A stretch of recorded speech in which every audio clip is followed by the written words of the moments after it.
The BBI report has come up with a raft of recommendations that include constitutional reforms, legislative proposals, in its quest to enhance governance and meet the just expectations of Kenyans. Interestingly, for a country whose economy is entirely dependent on agriculture, it's not right that BBI report has not captured agriculture as a critical theme in the need for recognition and sustained action.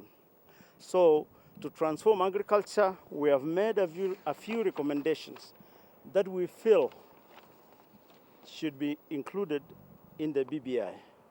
Number one, budgetary allocation to agriculture sector should increase by 3% each successive year to not only hit but also exceed the Malabo commitment of 10% by the year 2025. Consequently, allocations to the sector should be maintained at 15%. Number two, guaranteed minimum returns, GMR, for all crops, livestock, fisheries, and forestry primary products should be guaranteed by the government. Yes.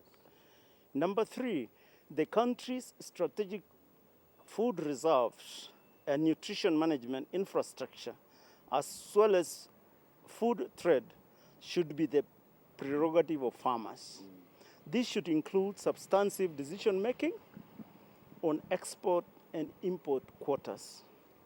Number four, farmers shall be represented in all organizations, institutions, and processes that have a bearing on their livelihoods and quality of life.